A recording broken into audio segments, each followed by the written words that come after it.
Irmãos, hoje nós ainda seguiremos tratando, e pensando sobre a doutrina da Trindade, ou envolvendo aqui a seguinte pergunta de número 11 do Catecismo Maior de Westminster.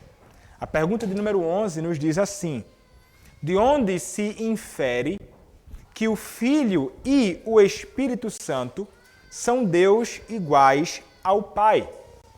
Pergunta. Resposta. As Escrituras revelam que o Filho e o Espírito Santo são Deus igualmente com o Pai, atribuindo-lhes os mesmos nomes, atributos, obras e culto que só a Deus pertencem. Então, essa é a resposta. Então, o entendimento aqui é que de onde nós podemos deduzir, de onde nós podemos inferir, extrair da Escritura que o Filho, a segunda pessoa da Trindade, e o Espírito Santo, a terceira pessoa da Trindade, são Deus, não é? São da mesma substância ou essência que Deus, o Pai, não é? Será porque algumas pessoas, e geralmente, não é? É onde encontramos um problema.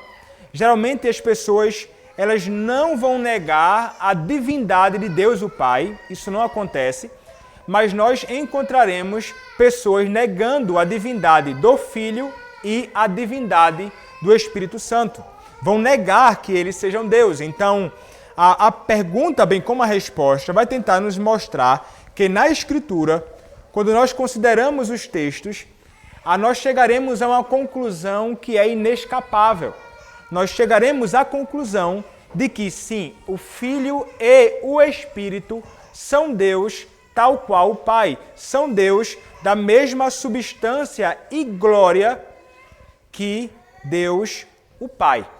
E quando nós olhamos para a Escritura Sagrada, e é justamente ela que é o nosso padrão, a resposta envolve isso, as Escrituras revelam que o Filho e o Espírito são Deus igualmente com o Pai.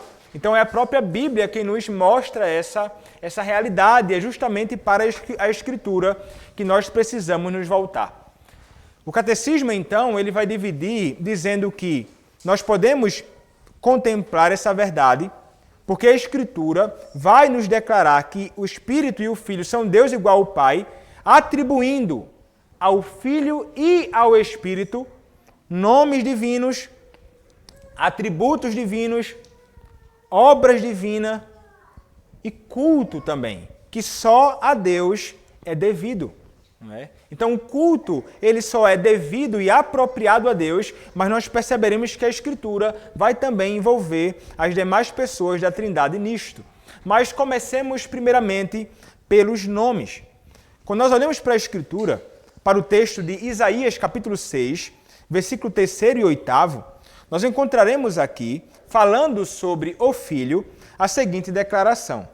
Isaías, capítulo 6, versos 3º a 8º. Aqui estamos pensando nos nomes divinos que são atribuídos às demais pessoas da Santíssima Trindade. E nos diz assim, o livro de Isaías, capítulo 6, do verso 3º ao verso 8º. E clamavam uns para os outros, dizendo: Santo, Santo, Santo é o Senhor dos Exércitos, toda a terra está cheia de sua glória. As bases do limiar se moveram, a voz do que clamava, e a casa se encheu de fumaça. Então disse eu: ai de mim, estou perdido, porque sou homem de lábios impuros, habito no meio de um povo de impuros lábios, e os meus olhos viram o Rei, o Senhor dos Exércitos. Verso 6. Então dos serafins voou para mim, trazendo na mão uma brasa viva que tirara do altar com uma tenaz. Com a brasa tocou a minha boca e disse: eis que ela tocou os teus lábios. A tua iniquidade foi tirada e perdoado o teu pecado. Depois disto ouvi a voz do Senhor que dizia: a quem enviarei e quem há de ir por nós? Disse eu: eis-me aqui, envia-me a mim. Quando nós olhamos para esse texto, em geral, nós chegamos à conclusão e pensamos que quando o texto é lido, nós estamos falando, ou o texto está falando sobre Deus, o Pai. Não é? Geralmente, quando nós pensamos em Senhor, nessas palavras, ou Deus, nós somos muitas vezes automaticamente levados a concluir que a referência é a Deus o Pai, a primeira pessoa da Santíssima Trindade. Contudo, quando nós olhamos para esse texto, à luz do que é ensinado no Novo Testamento pelo apóstolo João, nós chegamos à conclusão que aquele que aqui é chamado de Senhor, aquele que é contemplado no contexto de Isaías capítulo 6, não é a primeira pessoa da Trindade, o Pai, mas sim a segunda pessoa da Trindade, o Senhor Jesus Cristo. Olhe o que diz o Evangelho de João, capítulo 12, verso de número 41. João, capítulo 12, verso de número 41.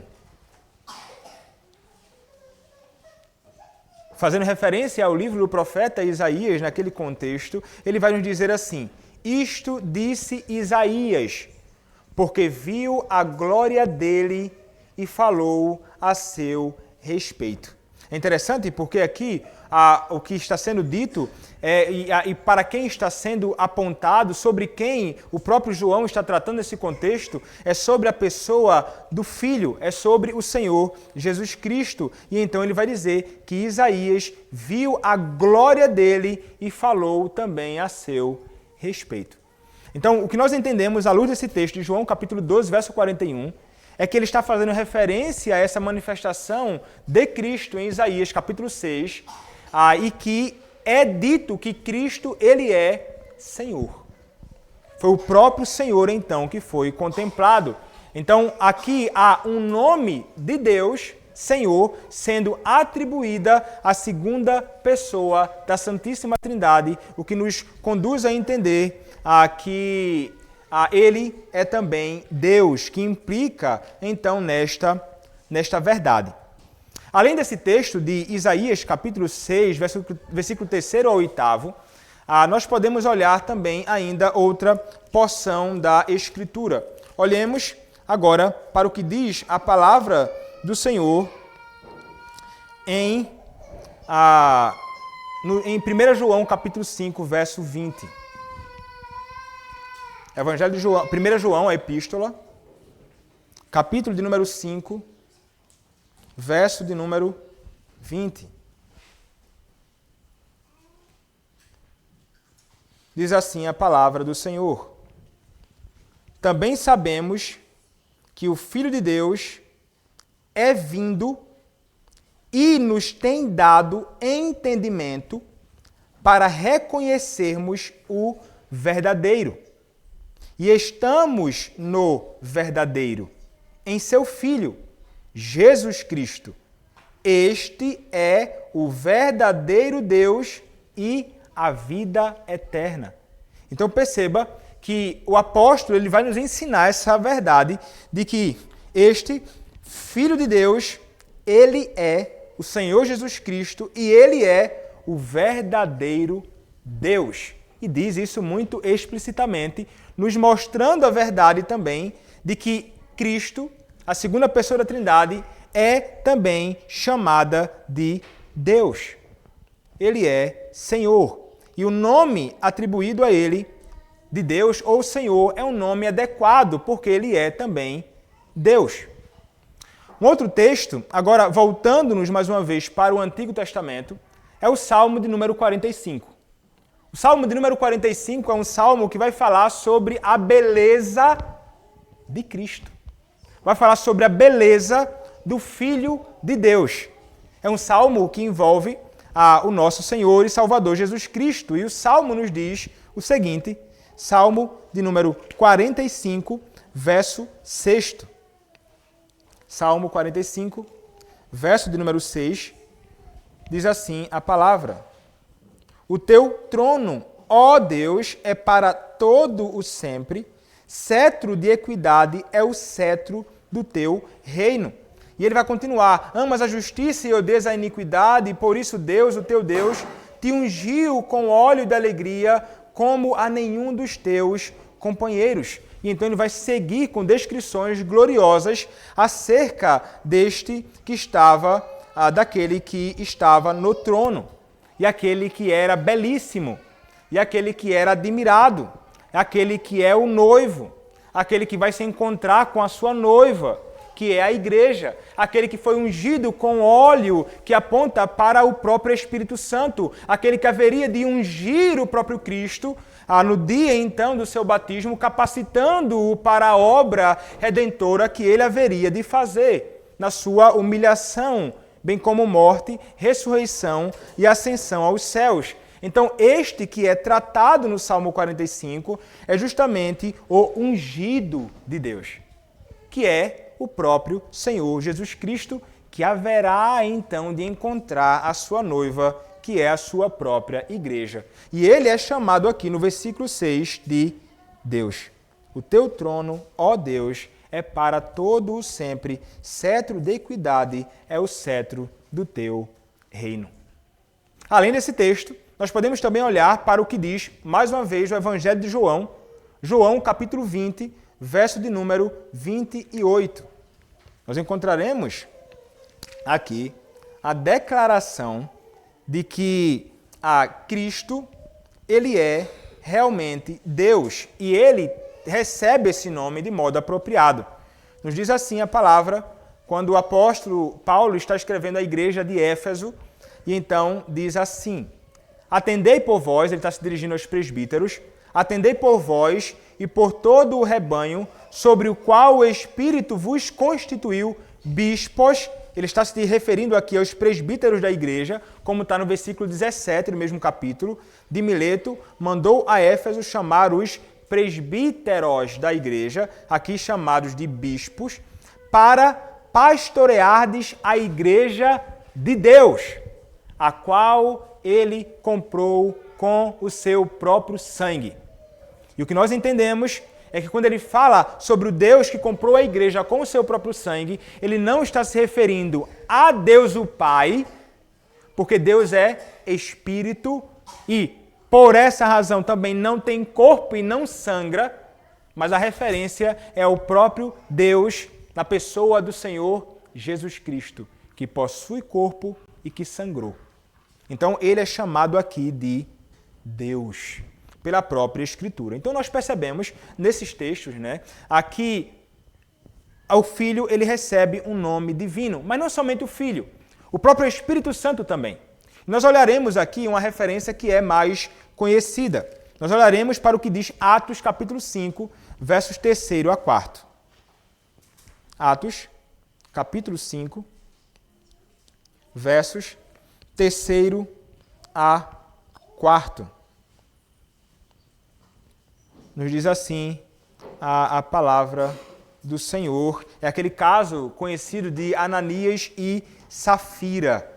A palavra diz assim, Atos 5, verso 3 a 4. Então disse Pedro: Ananias, por que encheu Satanás teu coração para que mentisses ao Espírito Santo, reservando parte do valor do campo, conservando-o, porventura, não seria teu? E vendido, não estaria em teu poder? Como, pois, assentaste no coração este desígnio, não mentiste aos homens, mas a Deus. Mas o que foi dito anteriormente no verso 3? Que ele mentiu ao Espírito Santo. Quando ele mentiu ao Espírito Santo, ele mentiu ao próprio Deus. Então perceba que o nome é também atribuído à terceira pessoa da Trindade, o Espírito Santo. Uma última referência é voltando agora mais uma vez para Isaías. Isaías capítulo 6, verso 8. Nós encontramos as seguintes palavras. Isaías capítulo 6, verso de número 8. A palavra do Senhor nos diz assim: depois disto, ouvi a voz do Senhor que dizia: a quem enviarei?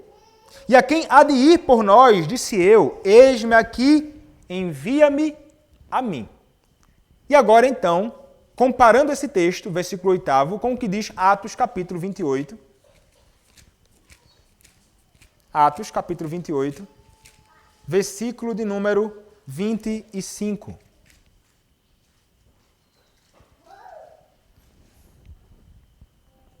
E havendo discordância entre eles, despediram-se, dizendo Paulo estas palavras: Bem falou o Espírito Santo a vossos pais, por intermédio do profeta Isaías, quando disse: Vai a este povo e dize-lhe, de ouvir ouvireis e não entendereis, vendo, vereis e não percebereis, porquanto o coração deste povo se tornou endurecido. Com os ouvidos ouviram tardiamente e fecharam os olhos, para que jamais vejam com os olhos, nem ouçam com os ouvidos, para que não entendam com o coração e se convertam e por mim sejam curados.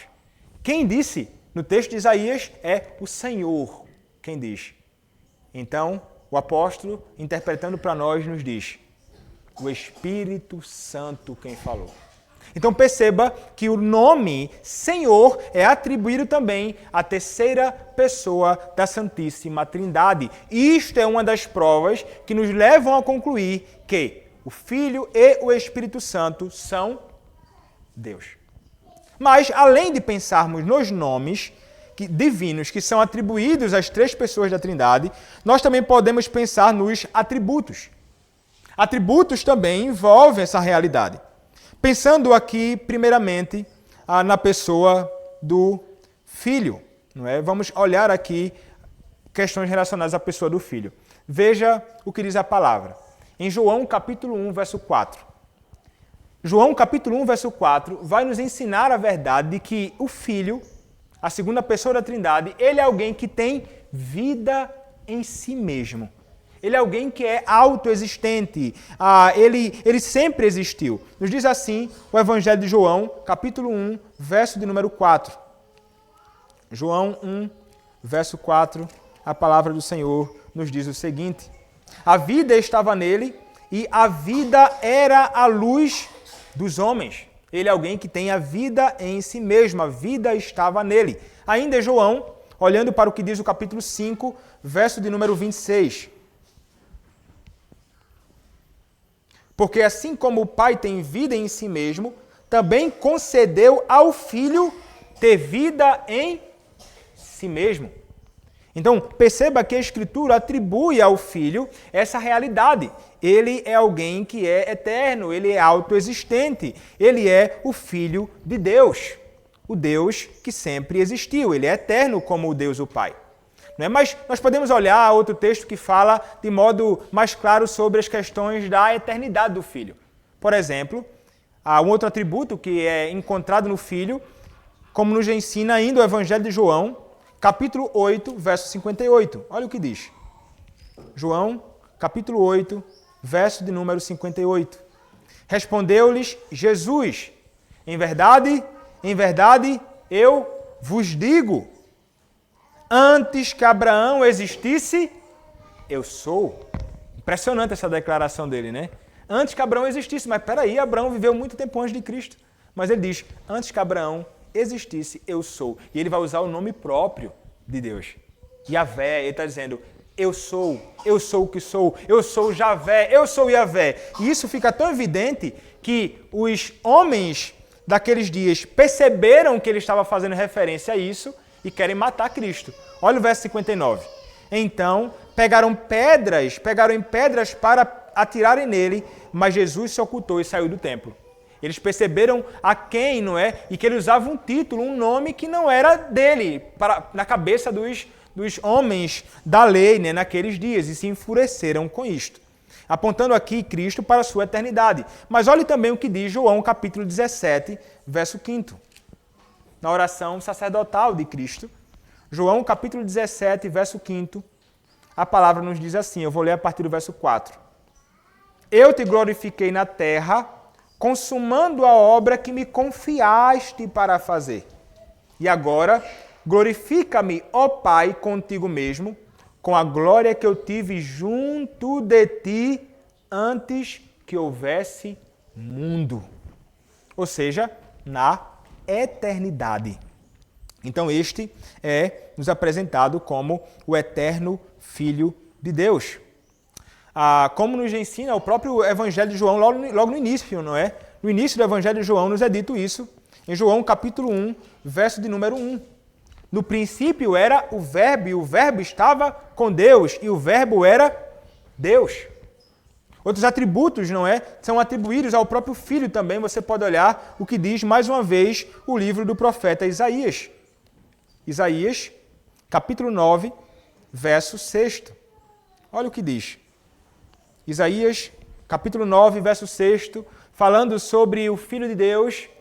Então, perceba aqui que ele é Deus e os atributos que ele possui, nos diz assim a palavra, Isaías 9, verso 6, porque um menino nos nasceu, um filho se nos deu, o governo está sobre seus ombros e o seu nome será Maravilhoso, Conselheiro, Deus Forte, Pai da Eternidade, Príncipe da Paz.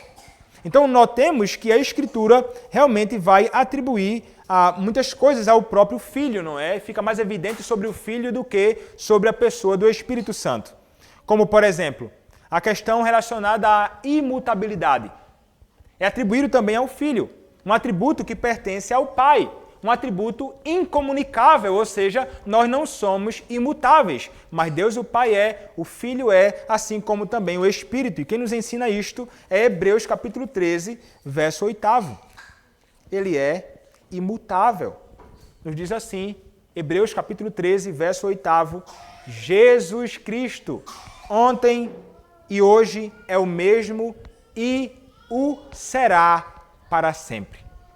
Então ele não muda, um atributo divino. Ele também é onipotente. A palavra do nosso Senhor nos diz que a ele foi dado todo o poder, como nos ensina Mateus capítulo 28, verso 18.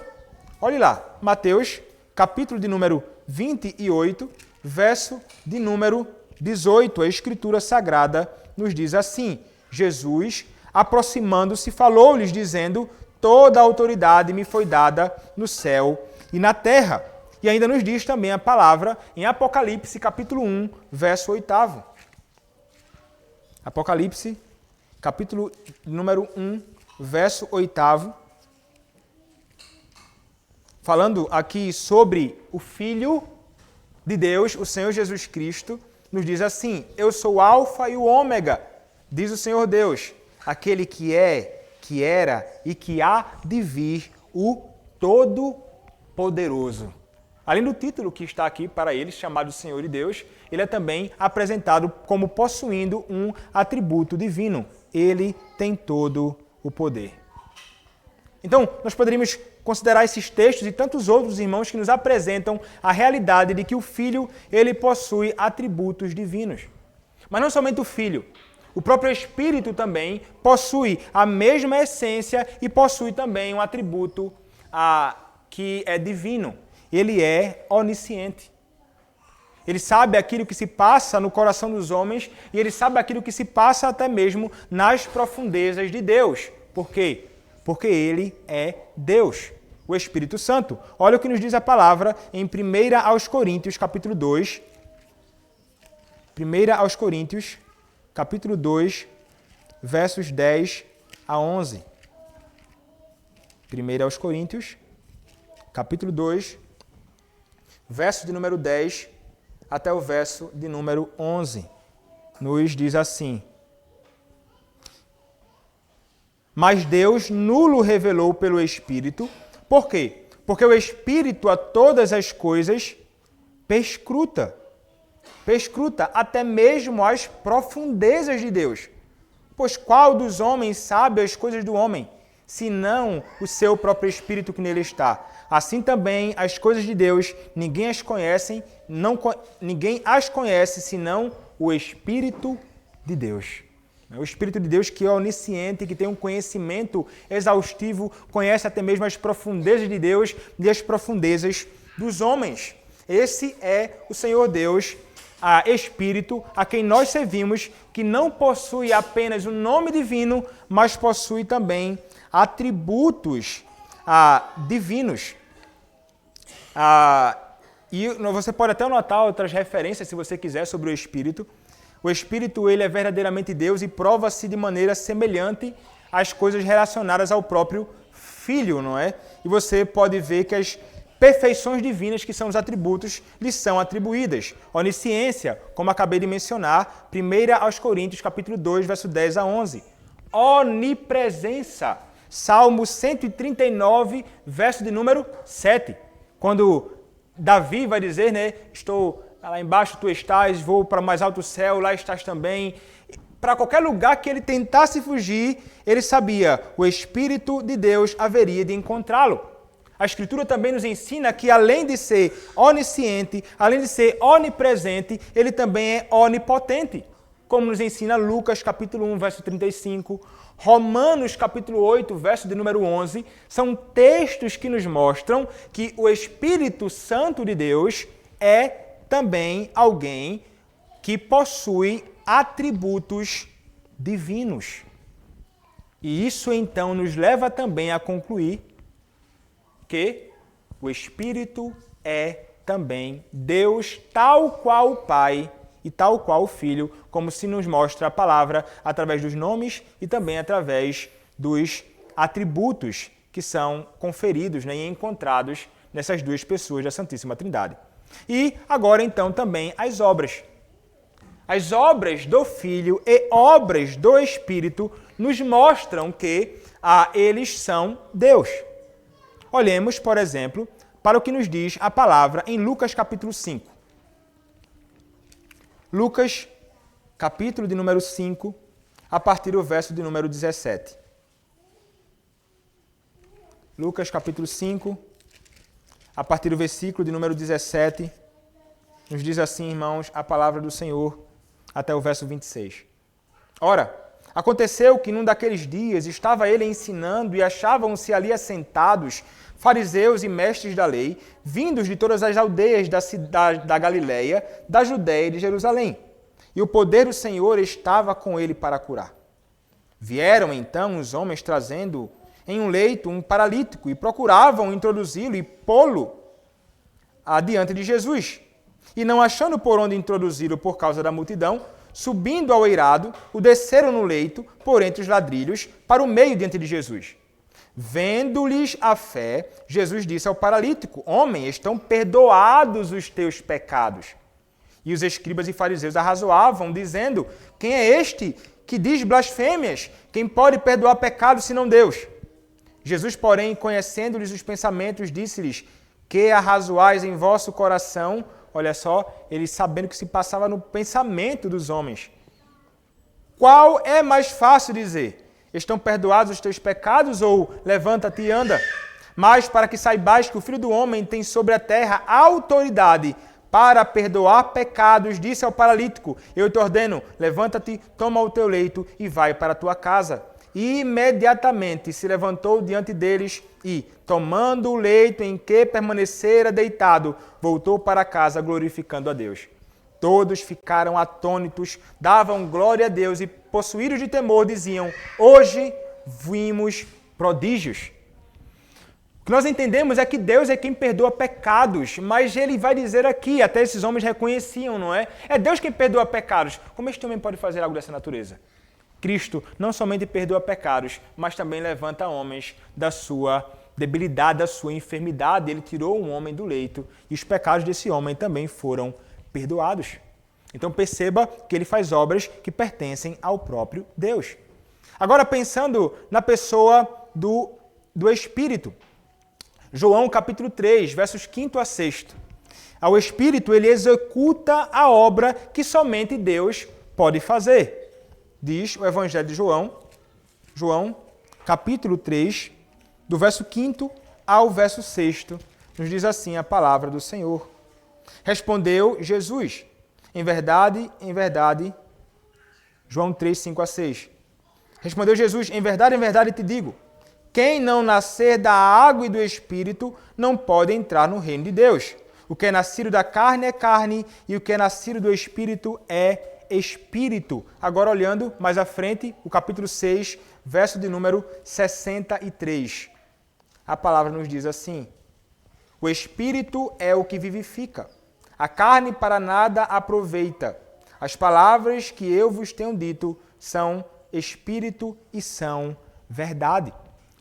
O Senhor Deus é aquele que pode, então, transformar os homens de mortos em vivos. Ele é aquele que pode vivificar o coração do homem, mas nós olhamos aqui para esse texto e identificamos que aquele que dá vida, aquele que vivifica, aquele que transporta o homem da morte para a vida é o próprio Espírito Santo de Deus, mostrando assim o seu poder. Mais uma vez, agora pensando sobre o Filho e sobre as obras, e pensando em modo particular aqui sobre a obra da criação, nós percebemos que ele é aquele que sustenta, que ele criou todas as coisas, e todas as coisas foram feitas por intermédio dele. Quem nos diz isto também é o próprio Evangelho de João, capítulo de número 1, verso de número 3. Todas as coisas foram feitas por intermédio dele, e sem ele, nada do que foi feito se fez. Muito claro, não é o texto de João. Mas nós podemos olhar também para a verdade de que esse mesmo Cristo, ele não somente criou todas as coisas, mas ele sustenta todas as coisas. E você, então, encontra essa realidade como posta em Colossenses, capítulo 1, versos 16 e 17. Colossenses, capítulo 1, versos 16 e 17, nos diz assim a palavra: pois nele foram criadas todas as coisas, nos céus e sobre a terra, as visíveis e as invisíveis, sejam tronos, sejam soberanias, quer principados, quer potestades, tudo foi criado por meio dele e para ele. Versos 16 e 17, então, nos diz: é ele antes de todas as coisas, nele tudo subsiste. E uma última referência, Hebreus capítulo 1, verso 3. O apóstolo escreve dizendo o seguinte: ele, que é o resplendor da glória e a expressão exata do seu ser, sustentando todas as coisas pela palavra do seu poder, depois de ter feito a purificação dos pecados, assentou-se à direita da majestade nas alturas. Então perceba que a Cristo, a segunda pessoa da Trindade, é atribuída a criação, a sustentação de todas as coisas, ele é Deus e se identifica também com as mesmas obras. Mas uma última referência, irmãos, e nós deixaremos a parte que vai tratar sobre o culto que é prestado às três pessoas para o próximo domingo, Gênesis capítulo 1, verso 2. João capítulo 1, verso 1 nos fala acerca da realidade que o Filho estava criando com o Pai todas as coisas no princípio de tudo. Mas Gênesis capítulo 1, verso 2 nos mostra a realidade também de que o Espírito Santo, ele estava lá no princípio de todas as coisas, também criando todas as coisas. Obras divinas são conferidas ao Espírito Santo, nos diz assim, Gênesis capítulo 1, verso 2. A terra, porém, estava sem forma e vazia, havia trevas sobre a face do abismo e o Espírito de Deus pairava sobre as águas. Como escreve então o comentarista, Deus chama tudo à existência pela sua poderosa palavra e está presente na sua criação pelo seu Espírito, que dá e sustenta a vida, a ordem, a vida e a beleza em todas as coisas. E o Espírito de Deus estava se movendo sobre a criação, sobre a superfície das águas. No Antigo Testamento, o Espírito é apresentado como a fonte de toda ordem, de vida, luz e universo. Jó nos diz que pelo sopro de Deus, isto é, o Espírito, os céus se tornam belos. Nos diz Jó, capítulo 26, verso 13. E que o Espírito de Deus me fez, e o sopro do Todo-Poderoso me dá vida. Jó, capítulo 33, verso 4. Portanto, podemos ver logo no primeiro capítulo da Bíblia uma causa trina ou tríplice da origem ou preservação de todo o universo. Deus primeiro pensou no universo, então ele o chamou à existência pela onipotente palavra de Deus e uma vez criado, o universo não tem uma existência independente, separada do Espírito de Deus, que dá vida e sustenta a vida.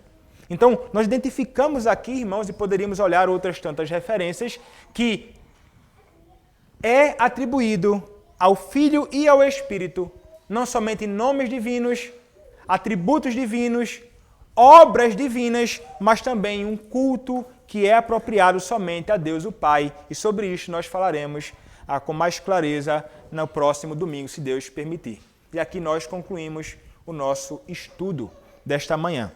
A conclusão que nós chegamos e isso será reforçado ainda mais no próximo domingo, é que o Filho e o Espírito são Deus, da mesma substância ao Pai, iguais em poder e glória.